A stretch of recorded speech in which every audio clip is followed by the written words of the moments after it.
kita masuk ke tema bulan ini. Bapak Ibu masih ingat tema tahun ini apa? Kita sudah masuk bulan ke berapa Bapak Ibu? Keempat. Kalau hari ini ujian, tema gereja kita itu apa? Coba ada yang tahu? Supaya Bapak Ibu udah ditempel di depan. Apa? Beriman teguh kepada Kristus. Itu iman tahun ini, ya. Apa tema tahun ini? Beriman teguh kepada Kristus, ya. Lalu dipecah-pecah lagi, di breakdown lagi. Lalu hari ini, bulan ini iman dan dalam menghadapi tantangan dalam kehidupan. Nah, hari ini temanya adalah iman dan terobosan keuangan. Kita baca dulu di dalam 1 Timotius pasal 6 ayat yang ke-6 sampai ayat yang ke-10. Sampai ayat yang ke-11 ya Bapak Ibu. 1 Timotius pasal 6 ayat 6 sampai ayat yang ke-10. Bapak Ibu simak baik-baik. Multimedia bisa tampilkan di layar. 1 Timotius pasal 6 ayat 6 sampai ayat yang 10. Perhatikan baik-baik, ini penting Bapak Ibu. Memang ibadah itu kalau disertai apa? Rasa cukup, garis bawahi. Ibadah yang disertai dengan rasa cukup itu memberi apa? Keuntungan besar. Dalam terjemahan aslinya memberikan sumber keuntungan, bukan hanya keuntungan tapi sumbernya, ya. Lalu ayat yang ke-7, sebab kita tidak membawa sesuatu apapun ke dalam dunia dan kita pun tidak dapat membawa apa-apa keluar. Asal ada apa? Makanan dan pakaian cukuplah. Tetapi mereka yang ingin kaya terjatuh ke dalam pencobaan, ke dalam jerat, dan ke dalam berbagai-bagai nafsu yang hampa dan yang mencelakakan, yang menenggelamkan manusia ke dalam keruntuhan dan kebinasaan. Karena, perhatikan baik-baik ayat yang ke-10, karena akar segala kejahatan ialah apa? Cinta uang. Sebab oleh memburu uanglah beberapa orang telah menyimpang dari iman dan menyiksa dirinya dengan berbagai-bagai duka. Ayat yang ke-11, tetapi engkau hai manusia Allah, jauhilah semuanya itu, kejarlah keadilan, kejarlah ibadah, kejarlah kesetiaan. Di dalam bahasa Inggrisnya kesetiaan itu diterjemahkan iman, faith, ya. Lalu kasih, kesabaran dan kelembutan. Bapak Ibu, apa relevansinya, korelasinya? Ada hubungannya antara iman dan uang. Ya, ada enggak? Ada, jelas di dalam firman Tuhan. Pada ayat yang ke-10 ini, Bapak Ibu jelas sekali bahwa ada hubungannya antara iman dan uang. Karena memburu uang, orang menyimpang dari iman. Bapak Ibu Saudara. Jadi hari ini karena topiknya tentang uang, Bapak Ibu saya bawa uang ini, ya, bawa uang. Tapi saya pengen ada volunteer juga, ya, ada volunteer. Ibu-ibu udah, waduh hadiahnya bukan buat saya ya ternyata, ya. Ada buat volunteer, siapa yang mau jadi volunteer? Ada? Oh saya minta tolong teman saya saja deh, Pak Dundung Gultom. Teman saya Pak Dundung Gultom bisa jadi volunteer kali ke depan untuk membantu saya, ya. Jangan marah ya Pak Dundung ya. Pak Dundung ini teman saya waktu di Yadika, sini aja Pak. Kita masuk YouTube loh Pak. Jadi Pak Dundung ini teman saya dulu sama-sama di Yadika. Pak Dundung juga guru juga dulu. Sampai sekarang guru juga ya. Ya, satu angkatan. Pensiunnya juga sama sebentar lagi ya. Cuman Pak Dundung lebih beruntung katanya. Karena apa? Pak Dundung jadi pegawai negeri, saya tetap aja di swasta. Boleh nggak saya banding-bandingkan gitu? Ya udah, saya jadi itu ibadah yang cukup. Itu nanti aja ya. Pak Dundung, saya ada uang ini ya. Saya ada uang. Pak Dundung di dompetnya ada uang juga saya yakin. Tapi itu abaikan dulu ya. Uang Bapak hanya ini aja. Bapak terima ya. Kalau misalnya saya Tuhan Yesus ya. Ilustrasi ini ya. Saya Tuhan Yesus. Bapak adalah jemaatnya ya. Pak Dundung ini beruntung loh ya. Beruntung banget ya. Pak Dundung punya 2 anak. Dua-duanya sudah sarjana malah S2 ya. Satunya di UGM, satunya jebolan dari UGM, satunya jebolan dari UI ya. Jadi kalau yang mau besanan nanti boleh ya. Oh yang pertama UI, oh yang kedua ITB, saya salah ya, lebih keren lagi itu ya. Nanti kalau yang mau besanan boleh ya. Pak Gultom ini ada uang ya. Saya Tuhan Yesus ya. Lalu Pak Gultom adalah anak Tuhan lah, taruhlah gitu. Kira-kira kalau menurut pendapat Bapak Ibu, kalau Tuhan Yesus dekat dengan anaknya, kira-kira seneng nggak?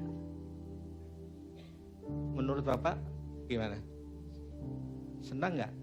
Atau waktu saya datang kepada Pak Dundung, Pak Gultom, lalu saya langsung menghakimi Pak Gultom. Pak Gultom, kemarin Pak Gultom nggak kasih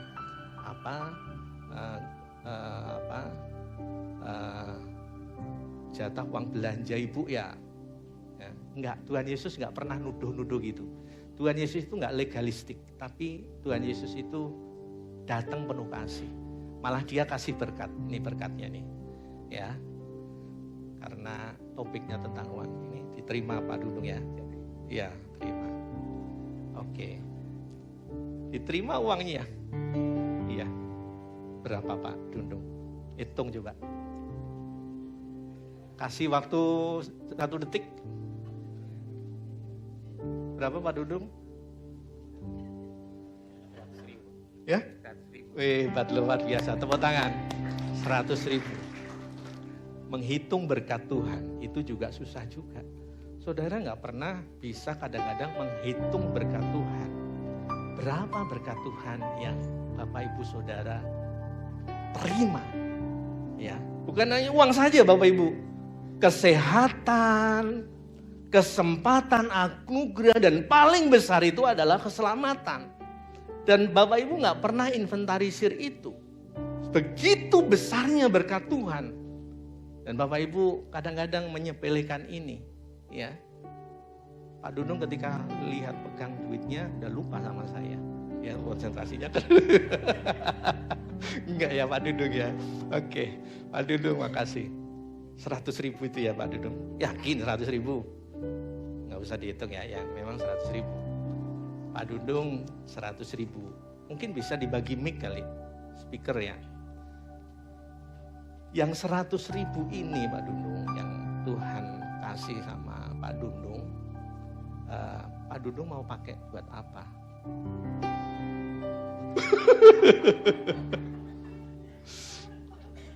Oke, saya sekarang tanya. Kan ini terobosan iman dan terobosan keuangan. Langsung simulasi sekarang. Oke, Pak Dundung. Pakai mic biar. Ya. Ini karena masuk YouTube biar masuk suaranya. Terima kasih Pak David. Ini kebetulan karena saya seorang guru, nanti uang ini akan saya belikan sebuah buku gitu Pak. Dibelikan buku ya? Iya begitu. Luar biasa. Berapa yang diberikan buku? Ya tergantung materinya Pak nanti. Kalau 25.000 satu buku ya 4 buku. Gitu, Pak. 4 buku kalau misalnya bukunya harganya 50.000? Ya 2 buku Pak. 2 buku ya. Luar biasa, supaya lebih pintar anaknya juga. Pak Dundung ini guru matematika, ya. Guru matematika ya Pak? Matematika. Iya.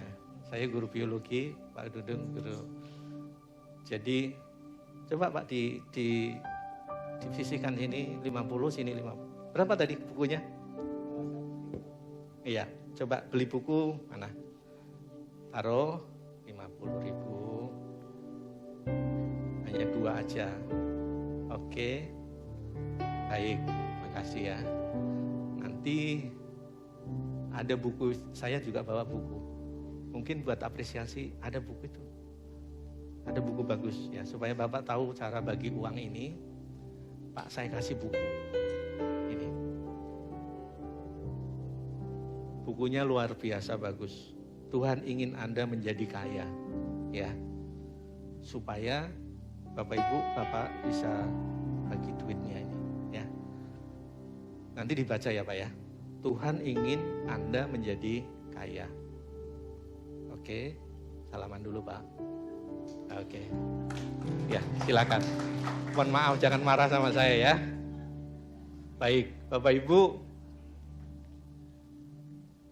Oke, jadi Bapak Ibu.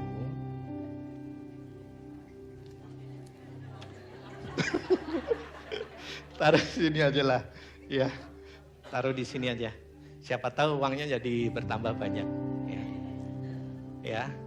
Taruh di situ 100.000 nanti pulang jadi 1 juta. Oke, baik. Baik, Bapak Ibu saudara-saudara yang kasih dalam Tuhan.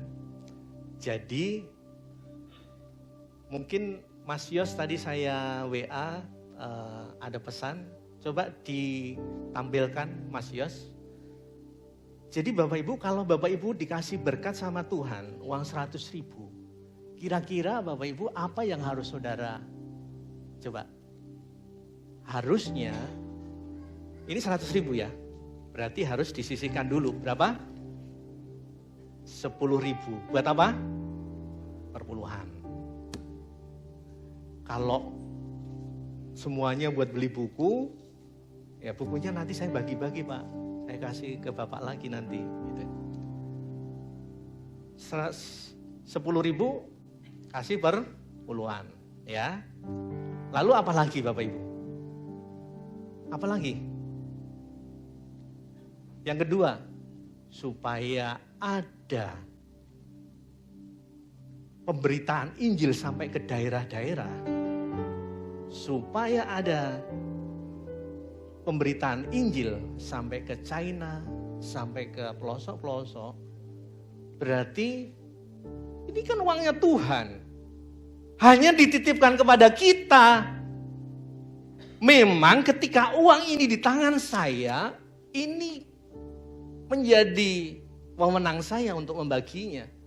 Tapi nggak sesuka-suka kita juga. Karena kita harus mempertanggungjawabkan uang ini kepada Tuhan. Amin Bapak Ibu.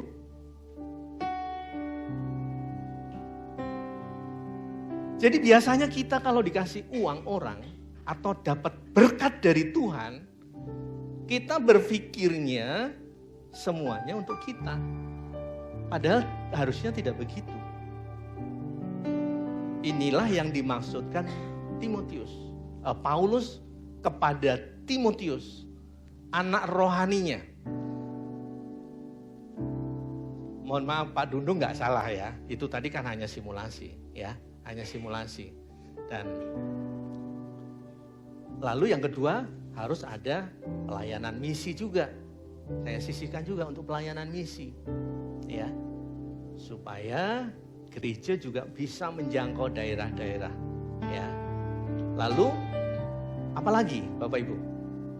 Pak Stefanus? Apa lagi? Apa? Persembahan kolekte ya. Lalu apa lagi? Ya. Apa lagi Bapak Ibu? Lupa buat saya mana gitu ya. Apa lagi Bapak Ibu? Bapak Ibu sadar nggak bahwa orang buat apa Pak Ramson? Oh kasih istri boleh. Oke berikutnya bener nggak? membantu apa Pak? Tadi saya udah Pak Yosafat tadi, Mas Yosafat. Membantu orang, ya. Gak usah bantu orang lah, uang itu kan berkat kita. Mereka biar kerja sendiri aja, ya. Bantu orang sudah 10.000, 20, 30, 40. Lalu berikutnya apa Bapak Ibu? Bayar listrik itu, bayar listrik buat belanja dapur, buat semuanya itu namanya kebutuhan rumah tangga. Paling besar kayaknya, ya. Kasih aja buat istri tadi kata Pak Ramson Ambarita. Kasih aja berapa? 20, 30, 40 ya. Buat kebutuhan. Kalau dibanding tadi yang buat Tuhan, taruhlah buat Tuhan, ini buat kita 40 ya. Lalu apa lagi Bapak Ibu?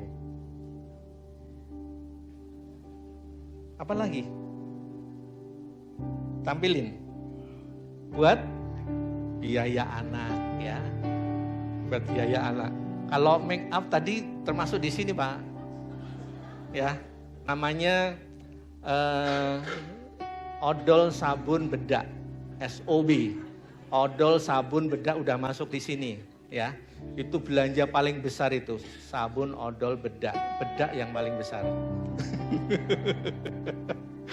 Ya, udah masuk di sini. Lalu biaya anak 30.000. Ya segini aja lah cukup ya. Lalu apa lagi? Apa lagi Mas Yos? Nabung dulu lah, nabung dulu ya, tabung lagi ya. Lalu apa lagi Mas Yos? Oh, simpanan hari tua ya. Kayak saya mau ntar lagi pensiun harus pikir juga hari tua. Dipikirin 2.000 ya. Lalu ada lagi. Apa lagi Mas Yos? Oh, tadi membayar tagihan listrik ya, boleh juga ya. Bayar tagihan kredit mobil dan lain-lain. Lalu ini yang benar kata Pak Ranson, karena kita harus bayar pajak ya, jangan nggak bayar pajak. Mobilnya udah dipakai bertahun-tahun nggak bayar pajak, itu namanya cukup nggak Bapak Ibu? Cukup. Jadi yang dikasih Tuhan buat Bapak Ibu itu cukup, buat itu semua harusnya cukup. Amin Bapak Ibu. Sebab itu kita pada waktu beribadah kepada Tuhan, itu harusnya kita datang kepada Tuhan, harusnya disertai rasa cukup. Amin Bapak Ibu. Rasa cukup. Rasa puas. Dengan apa yang Tuhan berikan kepada kita. Amin Bapak Ibu. Yuk kita baca. Jadi ini surat Paulus kepada jemaat di Efesus sebenarnya, bukan Galati, karena Timotius itu menggembalakan di Efesus, ya. Di Efesus, lalu ini surat penggembalaan, karena pada waktu itu ada pengajaran-pengajaran sesat yang sedang berkembang juga untuk menjaga supaya pengajaran itu tetap murni. Paulus yang tadinya merintis juga, ikut merintis pelayanan di Efesus, dia di Makedonia, dia kirim surat kepada Timotius, kurang lebih tahun 66 Masehi, ya. Jadi 66 Masehi itu Paulus nulis surat Timotius yang pertama. Lalu dia nulis surat lagi kepada Titus pada tahun 67 Masehi. Baru kemudian pada tahun 68 Masehi dia menulis surat yang kedua buat Timotius. Setelah menulis surat yang kedua buat Timotius, akhirnya dia mati syahid, mendapat hukuman mati ya oleh kerajaan Roma. Jadi surat ini Bapak Ibu ditulis pada akhir-akhir kehidupan Paulus. Jadi saya percaya surat ini ditulisnya dengan penuh urapan dari Tuhan. Pengalaman dia di dalam pelayanan, kemudian kesaksian hidup dia. Karena Paulus juga pernah menulis, aku belajar mencukupkan diri. Aku sudah terbiasa dengan kelimpahan, aku sudah terbiasa dengan kekurangan. Segala perkara bisa kutanggung karena Dia yang memberikan kekuatan kepadaku. Bapak Ibu saudara-saudara yang kasih dalam Tuhan. Jadi Bapak Ibu, iman itu ada hubungannya dengan keuangan. Saya pernah jelaskan pada waktu itu, iman itu adalah apa? Realita dalam hidup kita yang dipengaruhi oleh kebenaran akan firman Tuhan. Karena iman itu datang dari pendengaran akan firman Tuhan. Ya, datang dari pendengaran firman Tuhan. Kemudian di dalam sabda, saya juga mencatatnya bahwa iman adalah karunia Allah yang dikerjakan oleh Roh Kudus dalam hati kita supaya kita mengetahui tujuan Allah, kemampuan kita untuk menuju tujuan Allah dalam hidup kita.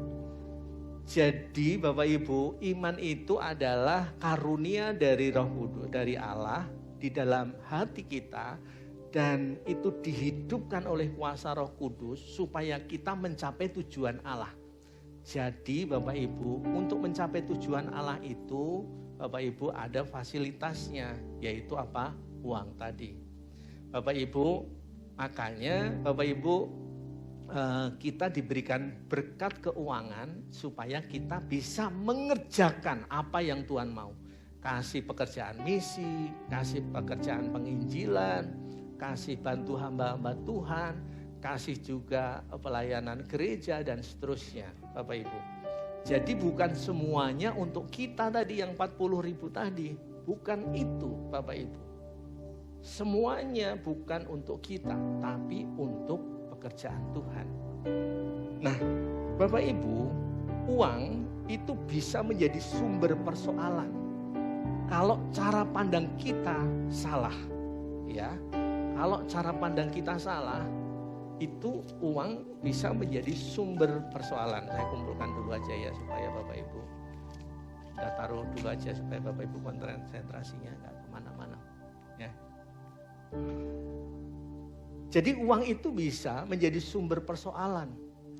Banyak orang, ya makanya Timotius di dalam 1 Timotius pasal 6 ayat 10, karena akar segala kejahatan adalah cinta uang. Jadi yang pertama, jangan ke sana dulu.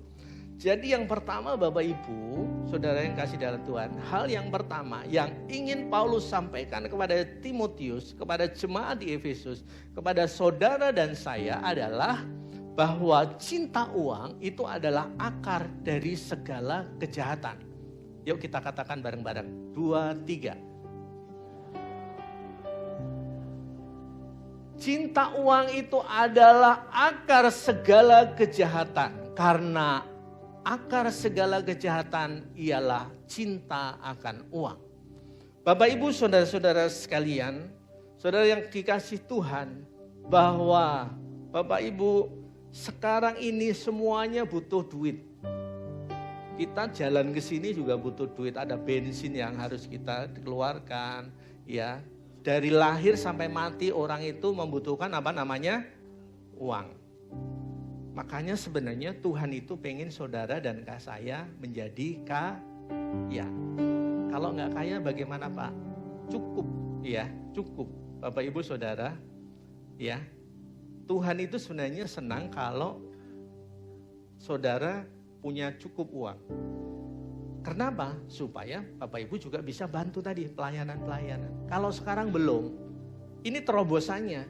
Kalau Bapak Ibu ada berkat, harusnya itu pemisahannya itu seperti itu tadi. Paham Bapak Ibu? Iya, oke. Bapak Ibu saudara-saudara kasih dalam Tuhan. Jadi karena uang itulah banyak orang jatuh ke dalam pencobaan. jatuh ke dalam berbagai-bagai dosa. Bapak Ibu, karena apa? Karena cinta uang. Ya. Uang memang segalanya itu butuh uang, tapi uang bukan segala-galanya. Dan uang, Bapak Ibu, yang jahat uangnya atau apanya, Bapak Ibu? Sebenarnya uang itu nggak jahat, Bapak Ibu. Uang itu nggak jahat. Iya Pak, uang itu jahat. Itu suami saya Pak, dulu dia nggak punya duit, dia itu di rumah saja. Sekarang dia punya duit, waduh nggak pernah pulang Pak. Dia main judi, main perempuan, minum, mabuk, dan seterusnya. Gara-gara apa Pak? Gara-gara uang. Iya, gara-gara uang. Iya, itu Pak ada Pak di sana Pak. Gara-gara nggak punya uang, dia jual diri. Iya, dia jual diri. Loh, lalu mana yang benar? Apakah kelebihan uang atau kekurangan uang? Apakah uang itu yang menyebabkan orang jadi jahat? Bapak Ibu, enggak. Uang itu netral. Sama seperti ini ya. Alat ini netral. Alat ini netral. Tergantung saya memanfaatkannya. Kalau saya pakai buat mindah-mindah ini, Bapak Ibu, alat ini baik, ya. Alat ini bagus, bermanfaat, ya.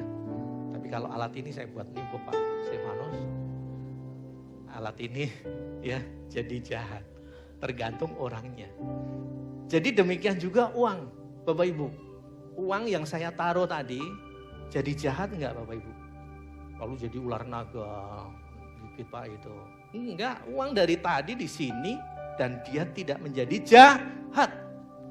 Tapi uang ini bisa menjadi akar dari segala kejahatan kalau saudara dan saya tidak pernah merasa cukup dalam hidup saudara dan saya.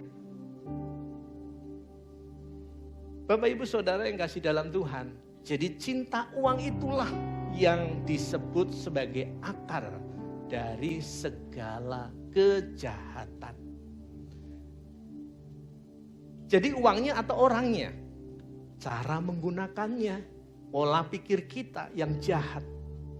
Sehingga uang bisa, pola pikir itu bisa menjadikan uang ini menjadi alat yang tidak benar. Jadi jangan salahkan uangnya Bapak Ibu. Uang itu netral. Jadi cinta akan uangnya itu. Cinta yang mengikat kita pada uang itu. Cara pandang kita kepada uang itu. Cara kita memanfaatkan kepada uang itu. Itu sebenarnya yang membuat saudara dan saya terjerumus kepada berbagai-bagai duka. Jatuh ke dalam pencobaan. Bapak Ibu saudara-saudara yang kasih dalam Tuhan. Jadi karena hari ini adalah hari Kartini, ada pepatah Jawa yang sangat Pak Yakobus mungkin tahu itu. Yang bisa dipakai semacam julukan atau apa ya. Filosofi atau apa ya. Nanti Pak Yakobus tahu ini. Wanita itu kalau di Jawa terkenal dengan sebutan gini. Nabining jarit, nabining duit, rajaning jarit. Apa Pak Yakobus? Nabining duit, rajaning jarit. Jadi kalau di Jawa ya, bukan di sini baik-baik semua. Di sini baik-baik semua. Kalau di Jawa ada pepatah itu, apakah itu merupakan generalisasi dari kebanyakan wanita saya nggak tahu. Tapi ada pepatah itu dari wanita itu, rajaning duit, nabining jarit. Orang-orang Jawa Pak Stefanus dari Solo pasti tahu juga. Rajaning duit, nabining duit, rajaning jarit. Kalau sama duit itu jadi nabi. Jarit itu apa? Jarit itu pakaian. Jadi raja. Nah itulah yang salah Bapak Ibu. Itu gak boleh menjadi wanita nggak boleh seperti ini. Kalau di Betawi ada uang, abang disayang. Tidak ada uang, abang ditendang.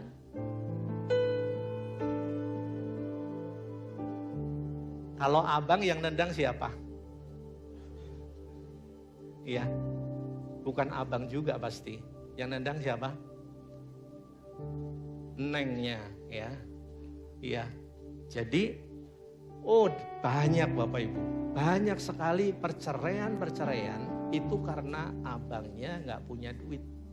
Karena suaminya, Bapak Ibu saudara yang kasih dalam Tuhan, harusnya nggak seperti itu. Kalau pola pikir kita benar di hadapan Tuhan, yang tadi Tuhan nasihatkan, ibadah itu kalau disertai dengan rasa cukup akan membawa faedah yang besar, yang sangat besar Bapak Ibu. Jadi harusnya kita merasa cukup dengan apapun yang Tuhan berikan kepada kita. Kita nggak boleh membanding-bandingkan dengan orang lain. Saya bandingkan saya dengan Pak Gultom tadi. Nggak boleh. Ketika kita ibadah, kita nggak boleh banding-bandingkan. Pak Gultom sukses, saya kurang sukses. Pak Gultom pegawai negeri, saya bukan pegawai negeri. Pak Gultom dapat pensiun, saya nggak dapat pensiun. Ya, dan seterusnya. Dibandingkan. Gak punya rasa cukup dalam hidupnya, orang yang seperti itu tidak tahu berterima kasih kepada Tuhan. Sebab Tuhan tahu persis apa kebutuhan saudara. Dan apa yang diberikan kepada saudara dan saya itu cukup. Apapun itu cukup, Bapak Ibu. Dan pengalaman-pengalaman mengajarkan kepada kita cukup kok. Dulu saya ke Jakarta hanya bawa kompor, ya, mesin jahit. Dan ternyata cukup hidup sampai sekarang, sampai hari ini. Saya pernah tinggal di bedeng, saya tinggal di rumah kontrakan. Bu Yuni tahu persis perjalanan hidup saya. Karena saya bergereja sudah 30 tahun. Pak Hengki, Bu Yuni itu tahu persis saya seperti apa dulu. Tapi saya selalu bersyukur bahwa inilah berkat Tuhan yang diberikan kepada saya. Dan saya tidak pernah membanding-bandingkan. Kalau saya membandingkan berarti saya juga komplain sama Tuhan. Tuhan tidak ngerti saya. Tuhan tidak tahu, padahal Tuhan tahu persis siapa saya. Kebutuhan saya dia tahu persis. Karena orang biasanya itu karena tidak tahu membedakan antara kebutuhan dan keinginan. Tuhan itu memenuhi kebutuhanmu setiap hari. Gak usah khawatir. Makanya khotbah minggu yang lalu, janganlah khawatir akan apapun juga. Bapak Ibu Saudara yang kasih, ada kebutuhan dasar yang Bapak Ibu yang sudah Tuhan penuhi dalam hidup kita, ya. Kita lanjutkan saja dulu, ya. Jadi cinta uang adalah akar dari segala kejahatan. Cinta uang menjadi jerat, membawa kepada kita berbagai-bagai nafsu yang hampa dan mencelakakan begitu banyak orang terjerat pada persoalan hidup dan gegara tidak berhasil menahan keinginannya akan uang. Bapak Ibu Saudara, hati-hati. Hati-hati. Uang itu menjadi saingan terberatnya Tuhan Yesus. Artinya, gara-gara mamon banyak orang yang meninggalkan Tuhan, Bapak Ibu. Gara-gara uang, Ananias dan Safira dia mati seketika karena dia tidak jujur dan dia mencintai uang lebih dari pekerjaan Tuhan. Tahu ceritanya Ananias dan Safira? Menjual rumahnya, dan ketika dia ditanya, berapa kamu jual? Ananias berbohong. Istrinya datang, dia berbohong juga. Seketika itu mati dia. Gak boleh main-main dengan uang, Bapak Ibu. Yudas mengkhianati Yesus dia menjual Tuhan Yesus dengan 30 keping uang perak, itu hanya karena uang juga. Bapak Ibu Saudara yang kasih dalam Tuhan. Jadi Bapak Ibu, kita tidak boleh hidup kita itu mengejar uang dalam kehidupan saudara. Makanya Timotius menasihatkan kepada saudara, sebab oleh memburu uang beberapa orang telah menyimpang dari iman dan menyiksa dirinya dalam berbagai-bagai duka. Jadi kebutuhan akan uang itu seperti orang butuh, keinginannya gak pernah terpenuhi.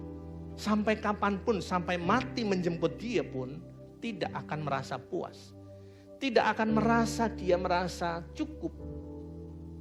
Padahal Tuhan berkata harus disertai rasa cukup. Ibadah itu harus disertai dengan rasa cukup. Bukan hanya di sini saja ibadah. Ibadah itu ya kita mengunjungi orang dan seterusnya itu ibadah. Kehidupan kita sehari-hari itu ibadah.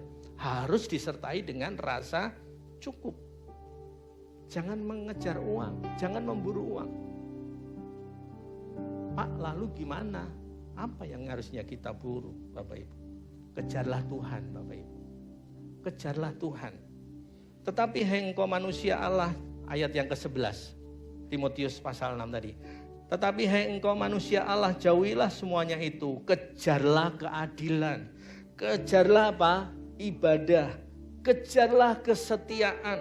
Ya, ini dalam terjemahan bahasa Inggris itu diterjemahkan faith. Ya, iman, kasih, kesabaran. Oh, yang kesabaran itu ya. Dan kelemah lembutan, Bapak Ibu, ya. Bapak Ibu, saudara yang kasih dalam Tuhan. Jadi kita jangan mengejar uang. Kalau kita kejar uang itu gambar ilustrasinya ya. Itu nggak pernah dapat, Bapak Ibu, nggak pernah dapat. Bapak Ibu nggak pernah merasa puas kalau Bapak Ibu mengejar duit. Berapapun duit yang Bapak Ibu dapatkan itu nggak akan pernah memuaskan Bapak Ibu. Amin. Kurang terus. Apa yang dicari orang? Uang. Pagi, siang, sore, malam, uang. Apa yang dicari Tuhan? Kita. Yang dicari Tuhan kita. Harusnya pagi, siang, sore, malam kita cari siapa? Tuhan. Dan kalau kita mengejar Tuhan, uang itu yang mengejar kita. Tadi Pak Teksen kesaksian di sebelum doa. Pak David cerita ke teman-teman, saya gak jadi pensiun, saya masih kerja lagi. Ya, wah, saya bilang Pak Teksen, itu namanya Bapak dikejar uang. Bapak gak ngejar uang, tapi ternyata Pak Teksen dikejar uang.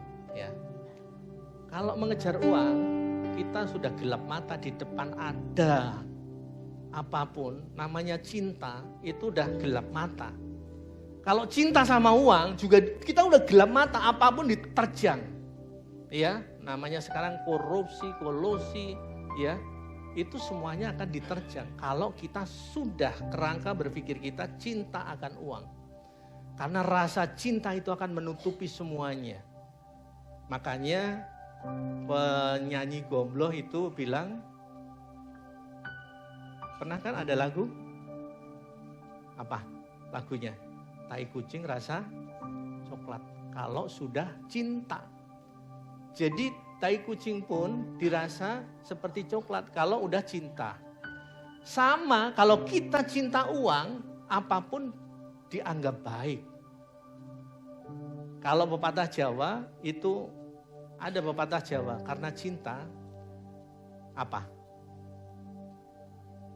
Wingko katon apa Pak?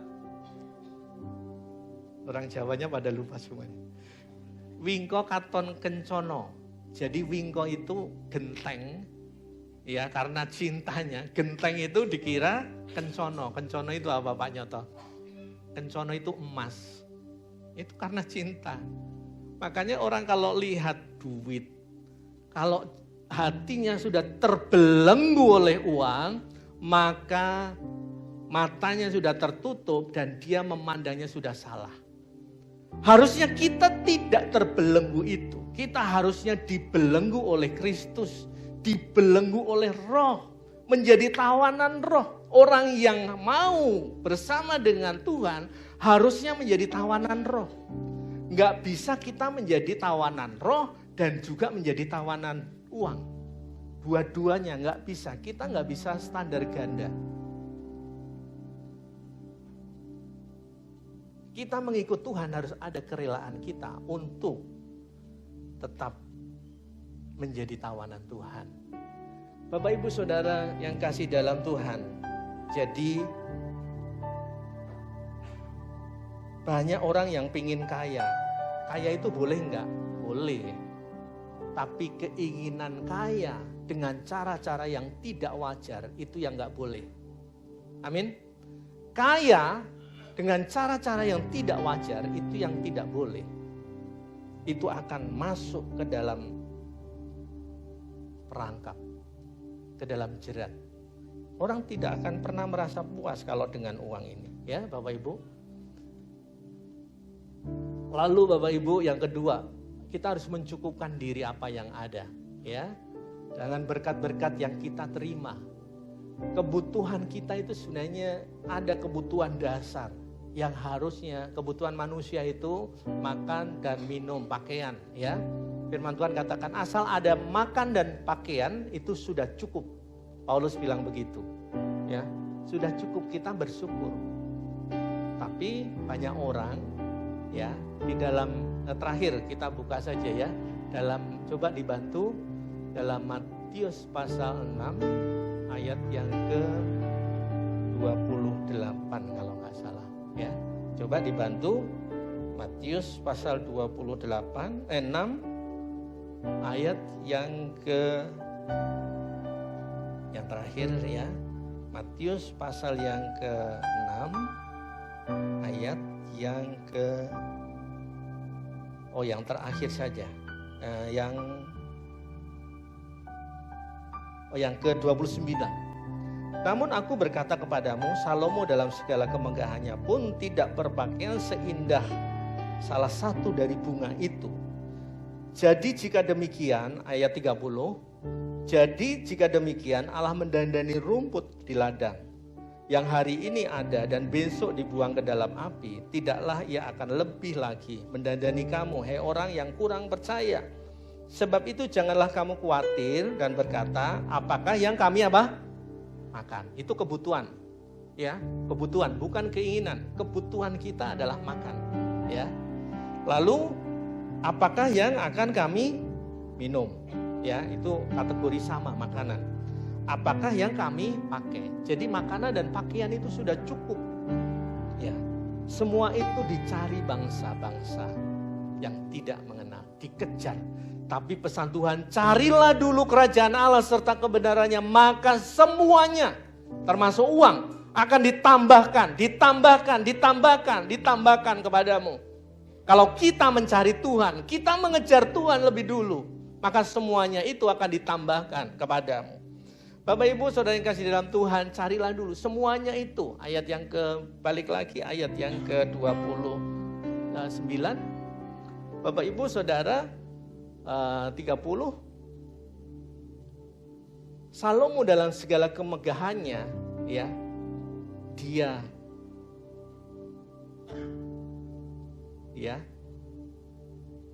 jadi jika demikian Allah mendandani rumput di dalam ladang hari ini dan besok dibuang ke dalam api, tidakkah akan lebih lagi mendandani kamu, hai orang kurang percaya. Bapak Ibu Saudara yang kasih dalam Tuhan, jadi percaya saja sama Tuhan. Tuhan akan memelihara saudara. Jangan Bapak Ibu, sementara banyak orang menjual hidupnya karena pakaian. Orang menjual dirinya karena hidupnya. Bapak Ibu, padahal hidup lebih penting daripada pakaian. Ya. Hidup lebih penting daripada pakaian. Itu. Oke. Amin buat firman Tuhan.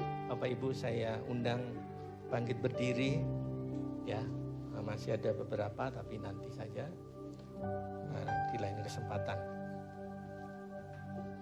Bapak Ibu, mari saya undang bangkit berdiri. Apapun keadaan kita hari ini, mari kita bersyukur kepada Tuhan. Tidak ada yang mustahil. Mari kita mengejar Tuhan, bukan mengejar uang. Karena ketika kita mengejar Tuhan, maka rahasia-rahasia itu akan diberikan kepada saudara. Ketika saudara dekat sama Tuhan, Tuhan akan menyatakan rahasia-rahasia. Bagaimana saudara harus hidup, bagaimana saudara harus berbisnis, bagaimana saudara harus berusaha, bagaimana saudara harus berusaha. Bapak Ibu, di dalam Ulangan pasal 29 ayat 29, hal-hal tersembunyi ialah bagi Tuhan Allah kita, tetapi hal-hal dinyatakan ialah bagi kita. Tuhan akan menyatakan hal-hal yang tersembunyi kepada saudara dan saya ketika kita dekat sama Tuhan dan kita diberi tahu cara-cara hidup kita. Saudara-saudara yang kasih dalam Tuhan, tidak ada yang mustahil. Hari ini Tuhan bisa menolong saudara. Kalau saudara dalam keadaan kesulitan, mungkin di dalam keuangan, Tuhan menghendaki saudara berkecukupan. Bapak Ibu Saudara, andalkan Tuhan dalam hidupmu. Jangan andalkan pikiran dan kemampuanmu saja, tapi andalkan Tuhan. Mari kita menyerahkan hidup kita kepada tangan Tuhan. Tidak ada yang mustahil bagi Tuhan. Semuanya Tuhan akan tolong saudara. Kalau hari-hari ini saudara mengalami kesulitan keuangan, kesulitan ekonomi, kesulitan hal-hal finansial, Bapak Ibu, tidak ada yang mustahil. Tapi kita harus mengutamakan Tuhan dalam hidup kita. Bagi Tuhan tidak ada yang mustahil. Tuhan akan menolong saudara. Mari nyanyikan dengan iman. Tuhan, tak ada yang mustahil. Bagi Tuhan, tak ada yang tak mungkin. Mujizatnya disediakan bagiku. Ku diangkat dan dipulihkannya. Bagi Tuhan, tak ada yang mustahil. Bagi Tuhan, tak ada yang tak mungkin. Mujizatnya disediakan bagiku. Ku diangkat dan dipulihkannya. Ku diangkat dan dipulihkannya. Ku diangkat dan dipulihkannya. Bapa, kami mengucap syukur pada pagi hari ini. Kami sudah mendengarkan firman-Mu Tuhan. Mari Tuhan, ubah kami, cara berpikir kami. Tuhan, supaya kami memandang apa yang Tuhan beri itu cukup bagi kami untuk mencapai tujuan yang Allah berikan dalam hidup kami. Untuk mencapai tujuan Allah. Mari Tuhan, Engkau berkati kami semua Tuhan. Kami percaya Tuhan merindukan kami memiliki kecukupan Tuhan, sehingga kami boleh membantu pekerjaan Tuhan di tempat ini, di tempat-tempat yang lain Tuhan. Di dalam nama Tuhan Yesus, mari Tuhan beri hikmat kami, marifat kepada kami. Tuhan tolong kami Tuhan yang berusaha. Mari Tuhan Engkau terus Tuhan perkembangkan usahanya. Tuhan yang bekerja, mari Tuhan Engkau tambahkan kompetensinya Tuhan, supaya miliki kreativitas yang baru juga Tuhan. Mari Tuhan, kami menyerahkan semuanya di dalam tangan kuasa-Mu. Terpujilah nama-Mu ya Tuhan, terpuji kemuliaan-Mu. Hanya di dalam nama Tuhan Yesus Kristus kami berdoa dan bersyukur. Mari semua yang percaya kita katakan amin. Silakan duduk Bapak Ibu. Baik, silakan duduk Bapak Ibu.